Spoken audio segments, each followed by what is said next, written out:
Bom, as nossas atividades, elas todas, elas são baseadas em planilhas que podem ser utilizadas no dia a dia, certo? Então é importante que vocês analisem tudo que está pedindo no enunciado, porque aqui se vocês verem a gente tem a questão, mas embaixo tem toda aqui uma lógica do enunciado, como é que ele vai funcionar. Por exemplo, eu tenho essa atividade, essa questão, que ela vai trabalhar. A gente vai ter que testar o valor do salário bruto de cada um dos funcionários e comparar se é menor que 1.000, porque aquele funcionário que ganhar até R$ 1.000, eu ganhar menos do que R$ 1.000, ele vai ter um abono de R$ 200, que vai ser pago a ele pela empresa. E aquele que tiver um salário maior do que 1.000, ele vai ter um acréscimo aqui como um abono de R$ 150. Então, isso aqui fica evidenciado que o que você vai precisar testar vai ser o salário bruto. Então, eu preciso saber, ó, não preciso me importar com o código, porque o código não está pedindo aqui o que eu vou fazer com o código. O código é só o código do funcionário, tipo, aqui pode ser o funcionário 345 da empresa. Esse aqui ser a empregada 234, na ordem de entrada na empresa, certo? O nome também pouco importa. O que vai me importar aqui, pelo enunciado da questão, é saber o valor que ele ganha, que é para me preocupar em fazer o pagamento do abono, de maneira correta, certo? Então, o que é que vocês vão fazer? Vocês irão criar uma formulazinha aqui, uma função se, já que ele está dizendo, ó, se o salário bruto for menor que 1.000, testar se esse salário que está contido na coluna é menor que 1.000. Porque se for menor que 1.000, aí você vai ter que dar esse abono de R$ 200. Então, na maneira mais fácil de a gente fazer, vai ser utilizando um se simples, tá certo? Então, vocês irão testar se essa célula, a célula D3, tem um valor menor que 1.000.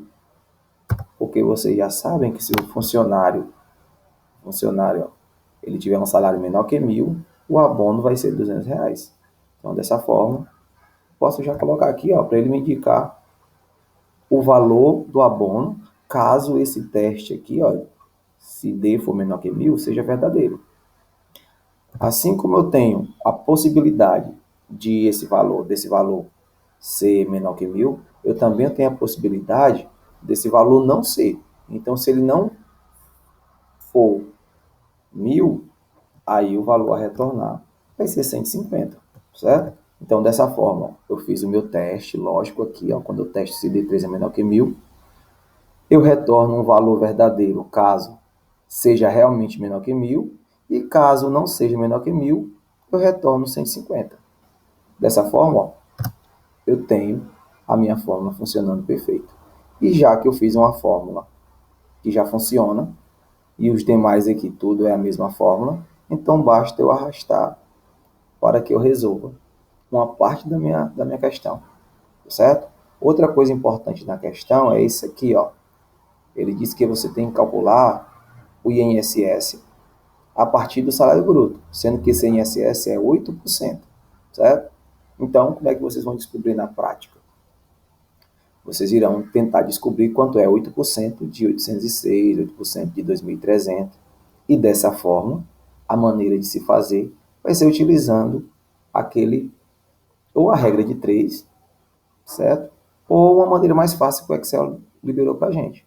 Só que cabe ressaltar que na maioria das vezes as planilhas elas não utilizam cálculos diretamente na fórmula, tipo um número fixo na fórmula, tá certo?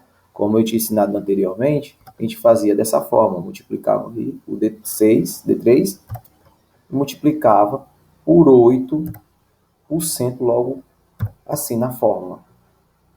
Eu tinha ensinado da primeira vez dessa forma, onde você calculava logo baseado, colocando o 8% na fórmula, que vai dar 64,48. Mas não é tão prático, porque toda a vida que precisar ter uma alteração nesse valor do INSS, eu teria que entrar na fórmula e alterar isso. Ó. Porque caso fosse 12%, eu teria que alterar aqui. Isso não é tão prático porque no dia a dia pode ter alguém que vai utilizar a planilha que não sabe mexer mais ou menos nas fórmulas e pode acabar inutilizando a fórmula ou não saber modificá-la. Então, a maneira mais certa de fazer isso não é utilizando esse 12% diretamente na fórmula, e sim escolhendo uma célula, ó, a célula aqui, a C10, que eu estou utilizando com o valor de 8%, então eu vou utilizar essa célula para multiplicar e calcular esse 8% do salário bruto. Então, ao invés de colocar o 8% diretamente na fórmula, eu vou só selecionar o C10. Só que nós temos que tomar cuidado com a seguinte coisa. Vocês perceberam que quando você arrasta, ele tem uma modificação, ó, dos endereços das células. Por exemplo, aqui eu estou utilizando a fórmula D3, né, igual D3 vezes C10. Mas caso eu arraste isso para baixo, o que é que vai dar tudo zero? Porque alterou a fórmula. Agora, ó, está D4 vezes C11. Aqui, ó, D4 vezes C12. D4 vezes C13. Sendo que C13 não tem nada aqui, ó. É uma célula em branco. Aqui também, ó, é uma célula em branco. Então, não tem como eu calcular. Então, a maneira correta de fazer isso, e eu fazer com que esse 8 sempre permaneça como base para o cálculo, é fixando essa célula. A forma de fixar essa célula é colocando um cifrão. Só que a gente tem que entender, quando eu coloco um cifrão antes da letra, eu estou travando a coluna. Então, eu impeço que essa coluna C seja alterada. Sempre vai ser C, colocando esse cifrão aqui. Quando eu coloco um cifrão antes do número, eu estou travando a linha. Então, para a gente não ter perigo de cometer erros, eu sempre aconselho travar coluna e travar a linha, certo? Então, vai ficar cifrão C, cifrão 10. Então, dessa forma, depois que eu arrastar, vai dar tudo correto, certo? Outra coisa que vocês se confundem bastante, você só vai utilizar se quando tiver uma possibilidade de algo acontecer ou não.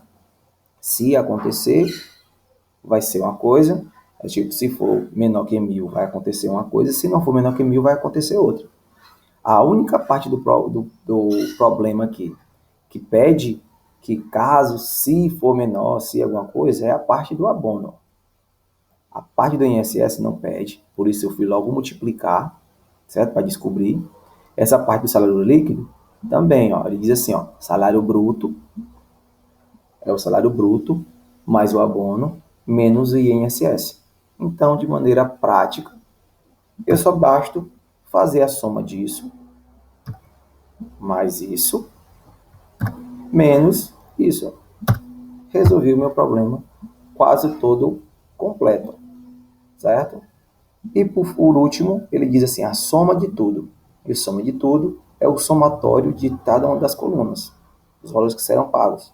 Então, o total vai ser igual a soma desse intervalo. Ó. Posso selecionar todo esse intervalo. Já que eu fiz, e eu sei que tudo para cá também é somatório, é só eu arrastar. Resolvi o meu problema. Tá ok? Então, essa questão é uma das mais fáceis. E essa questão vocês não podem errar e nem perder ponto com ela. Tá ok? Até mais.